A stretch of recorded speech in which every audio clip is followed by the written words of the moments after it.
Hello student, आज हम कक्षा 10वीं के सामाजिक विज्ञान विषय के अध्याय 7 का रिवीजन करेंगे। साथ ही इस अध्याय से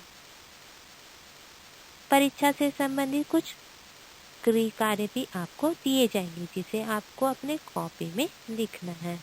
तो चलते हैं।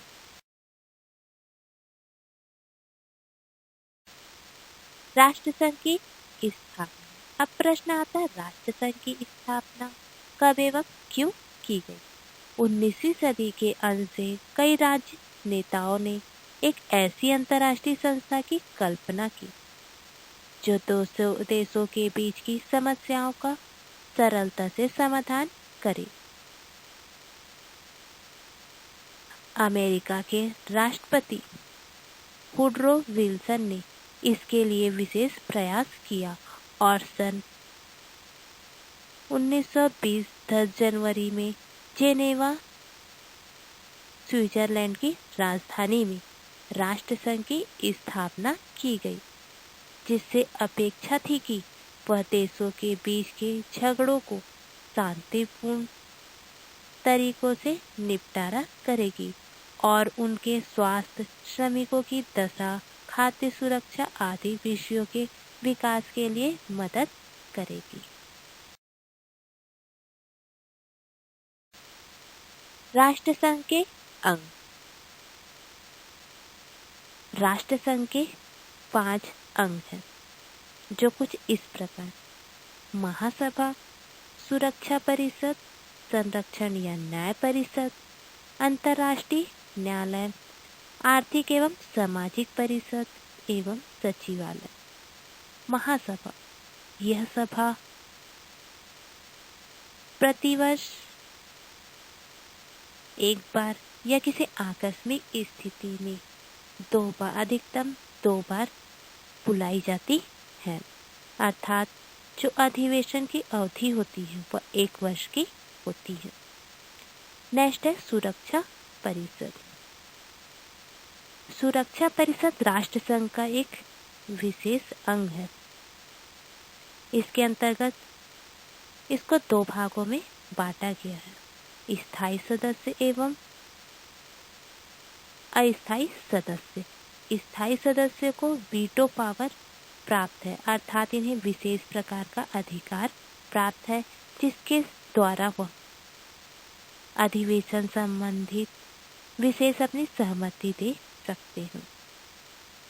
संरक्षण या न्याय परिषद, यह एक ऐसा परिषद है जो लोगों को सुरक्षा एवं न्याय की प्राप्ति करवाता है। नेक्स्ट है अंतर्राष्ट्रीय न्यायालय। यह एक ऐसा न्यायालय है जो देश विदेश में हो रहे व्यापार या फिर युद्ध से संबंधित नीतियों के बारे में अपनी न्याय प्रदान करता है।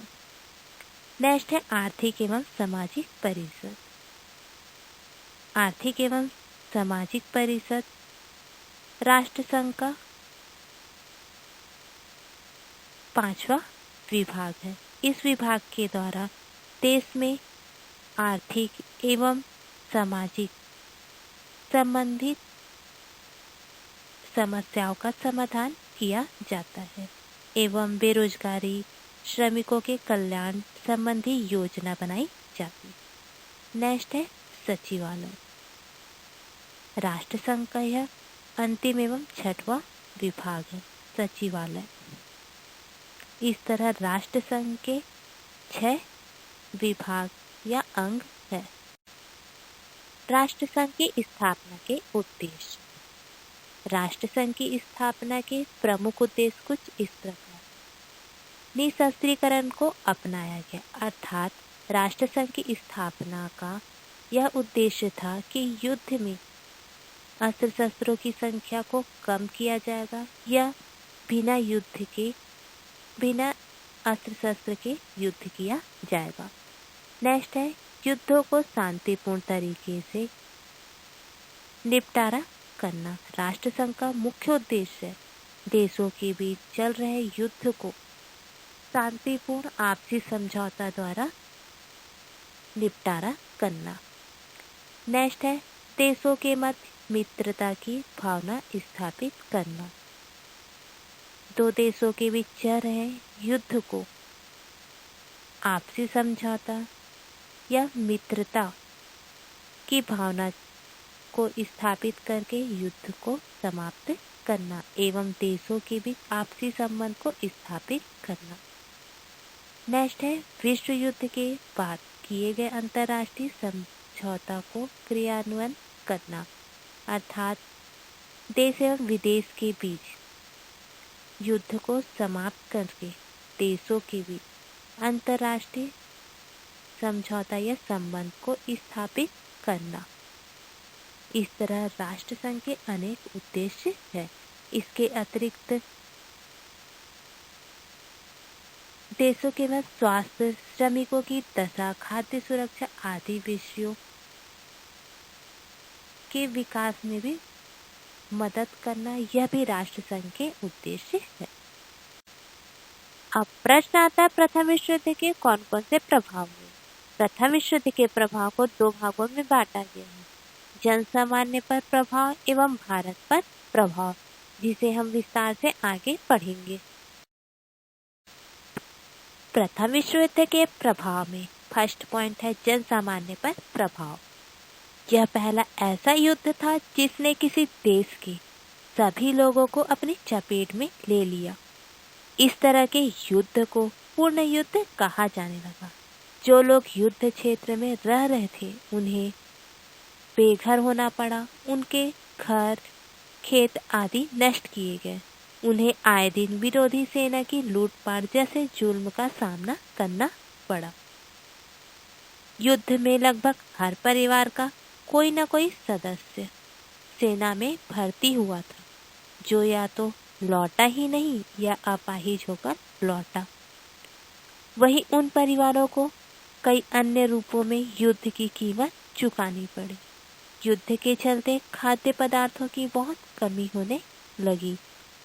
इसका एक कारण यह था कि सरकारें अपनी सेनाओं के लिए खाद्य पदार्थ भारी मात्रा में खरीद रही थी, जिसने सामान्य बाजार में उनका अभाव होने लगा।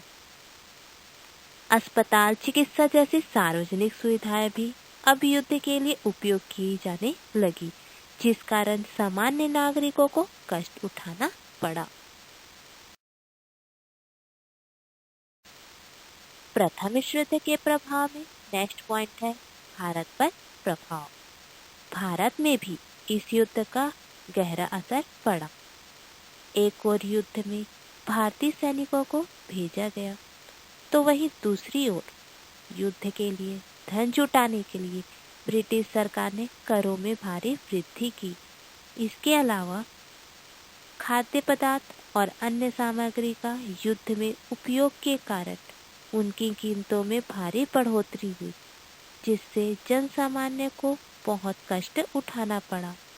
इस कारण पूरे देश में उपनिवेशी शासन के विरुद्ध राष्ट्रीय आंदोलन तीव्र होते गए।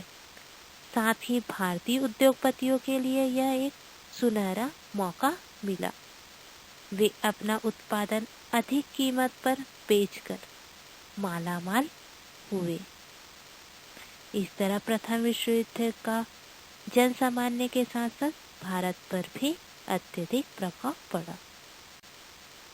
शांति समझौता सन 1919 से 1920 में विजयी राष्ट्र, जिसमें ब्रिटेन, फ्रांस, अमेरिका और इटली प्रमुख थे, ने पराजित देश के प्रतिनिधियों के साथ समझौता किया।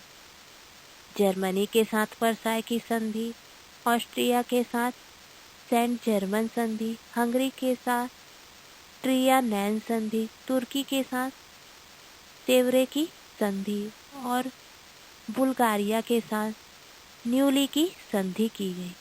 इनमें सबसे महत्वपूर्ण संधि जर्मनी के साथ की गई वर्साय की संधि थी। युद्ध के बाद किस तरह की व्यवस्था हो, इस पर शुरू से ही चर्चा चल रही थी। रूस की क्रांतिकारी सरकार ने नवंबर सन 1917 में पहला कदम उठाते हुए ऐलान किया कि वह बिना कोई शर्त युद्ध से हट रही है और उसने अन्य युद्धरत देशों से अपील की कि वे न्यायपूर्ण और लोकतांत्रिक शांति के लिए तत्काल कदम उठाए। इससे उनका आशय था कि किसी देश या राष्ट्र को अर्थात यूरोप में या उपनिवेशों में उसकी सहमति के बिना दूसरे राज्य में बलात् मिलाया न जाए, किसी देश पर युद्ध हर्जाना न लगाया जाए और सरकारों के बीच गुप्त संधियों की जगह प्रकाशित संधियां हो, जिनकी स्वीकृति उन देशों में लोकतांत्रिक रूप से चुने गए सांसदों द्वारा हो। ये सिद्धांत ज्यादातर यूरोपीय सरकारों को पसंद नहीं आए, मगर युद्ध से थकी हारी सैनिकों व मजदूरों के लिए बहुत ही लोकप्रिय हो गई। पूरे यूरोप में इनके समर्थन में जुलूस निकाले गए और चर्चा होने लगी।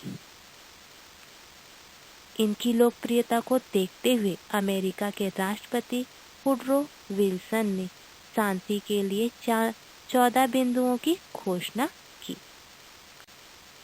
वर्साय की संधि 28 जून 1919 को जर्मनी से ब्रिटेन, फ्रांस और अमेरिका ने यह शांति समझौता किया। वैसे इस समझौता को ब्रिटेन, फ्रांस और अमेरिका ने मिलकर तैयार किया था। इसकी कई शर्तें ऐसी थी जो जर्मनी को मान्य नहीं थी, लेकिन जर्मनी को यह धमकी दी गई कि अगर वह इन्हें ना माने तो उस पर तीनों मिलकर आक्रमण कर देंगे और विवश होकर जर्मनी को इस संधि को स्वीकार करना पड़ा।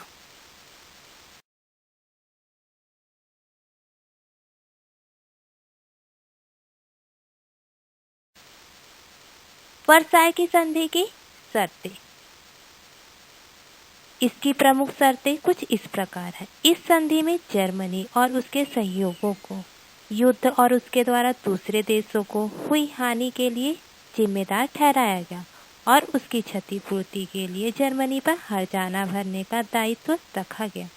विशेषकर जर्मन सेना ने जिन रिहायशी इलाकों, कारखानों तथा खदानों को नष्ट किया, उनकी भरपाई जर्मनी द्वारा की जाएगी।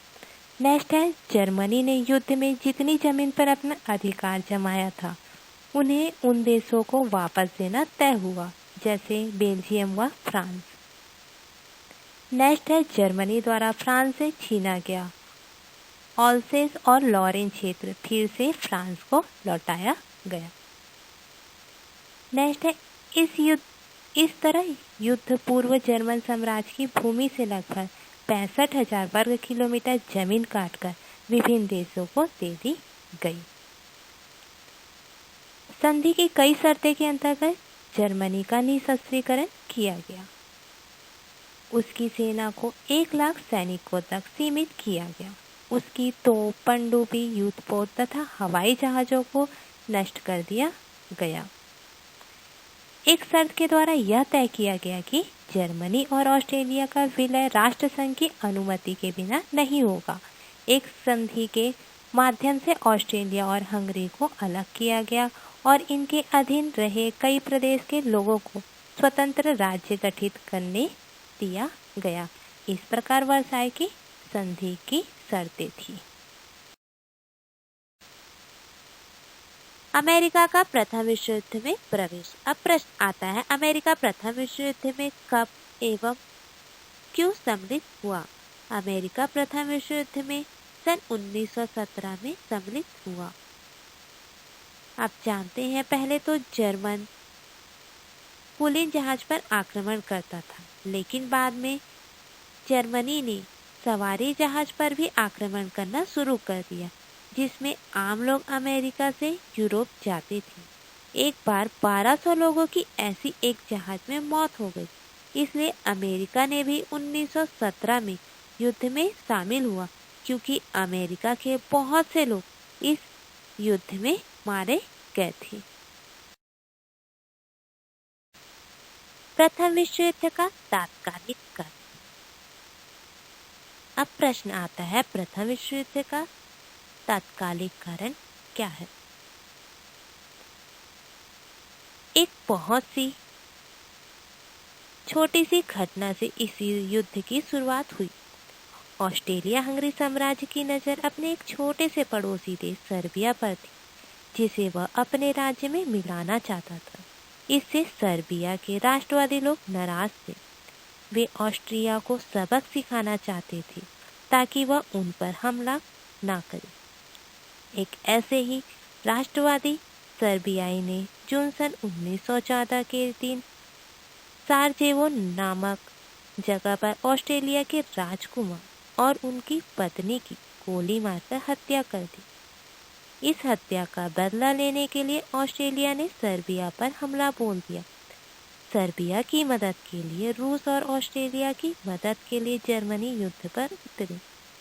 देखते देखते फ्रांस, ब्रिटेन आदि भी इस युद्ध में खिसते चले गए। अब सवाल यह आता है कि ये सारे देश इस युद्ध में क्यों लड़े? जब हम इतनी बड़ी घटना का कारण खोजते हैं तो हमें कई बातों का विचार करना होता है। कुछ बातें तो इन राज्यों की बदलती जरूरतों से संबंधित है। ये सारे राज्य तेजी से औद्योगिकरण कर रहे थे और उनमें आपस में प्रतिस्पर्धा थी कि कौन सबसे ताकतवर औद्योगिक देश बनेगा। औद्योगिकरण पहले ब्रिटेन में शुरू हुआ था और 19वीं सदी के अंत तक जर्मन ब्रिटेन की बराबरी करने का प्रयास कर रहा था। इसी तरह ऑस्ट्रेलिया, फ्रांस, इटली और रूस भी कोशिश कर रहे थे। औद्योगिकरण के लिए खनिज संपदाओं, व्यापक बाजार और उपनिवेशों की जरूरत थी। हर देश इसी प्रयास में था कि यूरोप तथा विश्व के अन्य खनिज स्रोत उनके कब्जे में आए। ब्रिटेन जैसे पुराने औद्योगिक देशों के कब्जे में ये पहले से ही थे, लेकिन जो नए देश विकसित हो रहे थे वे ब्रिटेन या अन्य किसी कमजोर देश के इलाके छीनना चाहते थे। उदाहरण के लिए हम ले सकते हैं, जर्मनी ने सन 1871 में फ्रांस को युद्ध में हराकर आल्सस लॉरेन नामक खनिज पदार्थ क्षेत्र को हथिया लिया था। उसने पोलैंड की जमीन पर भी अधिकार जमा रखा था। अब वह अपने क्षेत्र को अधिक विस्तृत करना चाहता था। लगभग यही हाल फ्रांस, ऑस्ट्रेलिया, रूस, इटली आदि देश का था। वे किसी न किसी तरीके से अपने क्षेत्र और प्रभाव को बढ़ाना चाहते थे। यह तभी संभव था जब वे पहले से स्थापित ब्रिटेन जैसे प्रभावशाली देशों को चुनौती दे। इस तरह प्रथम विश्व युद्ध का यह तात्कालिक कारण है। आज आपको इस अध्याय से संबंधित कुछ होमवर्क दिए जा रहे हैं, जिसे आपको कॉपी में लिखना है। आज के होमवर्क में आपको प्रश्नों के उत्तर दिए गए हैं, जो कुछ इस प्रकार है। प्रथम विश्व युद्ध के कारण बताइए। प्रथम विश्व युद्ध के अनेक कारण हैं। पहला है औद्योगिकरण। प्रत्येक देश अर्थात शक्तिशाली देश चाहता था अपने देश को शक्तिशाली बनाना, और शक्तिशाली बनाने के लिए वह नए नए के तरीकों के उद्योग धंधे स्थापित कर रहा था, साथ ही तकनीकों का उपयोग कर रहा था, जिससे वह कमजोर देशों पर अधिकार कर अपना स्वामित्व जमाना चाहता था। नेक्स्ट है सैनिक शासन। सभी देश अपने आप को शक्तिशाली बनाने के लिए अनेक प्रकार के सैनिकों की भर्ती करने लगे, जिससे देश में युद्ध जैसी स्थिति उत्पन्न हो गई। नेक्स्ट है प्रथम विश्व युद्ध के परिणाम। प्रथम विश्व युद्ध के अनेक परिणाम हैं, जिसमें पहला है जनधन की हानि। प्रथम विश्व एक ऐसा युद्ध था जिसमें बड़ी मात्रा में धन संपत्ति को लगाया गया था एवं बड़ी मात्रा में लोगों की मृत्यु हुई थी। करोड़ों सैनिक इसमें मारे गए थे। नेक्स्ट है सामाजिक परिणाम। प्रथम विश्व युद्ध के दौरान समाज में महिलाओं की स्थिति में सुधार हुए थे। राष्ट्रसंघ की स्थापना। प्रथम विश्व युद्ध के कारण राष्ट्रसंघ की स्थापना 10 जनवरी 1920 को की गई थी, जिसका उद्देश्य था देश में चल रहे युद्ध को शांतिपूर्ण तरीके से निपटाना। नेक्स्ट है वर्साई की संधि की शर्तें। वर्साई की संधि की अनेक शर्तें थे, जिसे जर्मनी को मानने के लिए विवश किया गया था। पहला है, इसमें जर्मनी द्वारा फ्रांस से छीना गया ऑल्सेस और लॉरेंस क्षेत्र फिर से फ्रांस को लौटाया जाएगा। नेक्स्ट है, इस संधि में जर्मनी और उसके सहयोगियों को युद्ध और उसके द्वारा दूसरे देशों को हुई हानि के लिए जिम्मेदार ठहराया गया और उसकी क्षतिपूर्ति के लिए जर्मनी पर हर्जाना भरने का दायित्व रखा गया। नेक्स्ट है, जर्मनी ने युद्ध में जितनी जमीन पर अपना अधिकार जमाया था उन्हें उन देशों को वापस देना तय हुआ, जैसे बेल्जियम आदि। नेक्स्ट है, संधि की कई शर्तों के अंतर्गत जर्मनी का निशस्त्रीकरण किया गया। उसकी सेना को 1 लाख सैनिकों तक सीमित किया गया। उसकी तोप, पनडुब्बी, युद्धपोत तथा हवाई जहाज़ों को नष्ट कर दिया गया। नेक्स्ट क्वेश्चन है, प्रथम विश्व युद्ध के तात्कालिक कारण को स्पष्ट कीजिए। आप जानते हैं प्रथम विश्व युद्ध का जो तात्कालिक कारण है वह है वहाँ ऑस्ट्रेलिया के राजा एवं रानी की मृत्यु के कारण यह युद्ध हुआ था। एक बहुत सी छोटी सी घटना से इस युद्ध की शुरुआत हुई थी। ऑस्ट्रेलिया हंगरी साम्राज्य की नज़र अपने एक छोटे से पड़ोसी देश सर्बिया पर थी, जिसे वह अपने राज्य में मिलाना चाहता था। इससे सर्बिया के राष्ट्रपति लोग नाराज थे। वे ऑस्ट्रेलिया को सबक सिखाना चाहते थे ताकि वह उन पर हमला करे। एक ऐसे ही राष्ट्रवादी सर्बिया ने जून सन 1914 के दिन साराजेवो नामक जगह पर ऑस्ट्रेलिया के राजकुमार और उनकी पत्नी की गोली मारकर हत्या कर दी।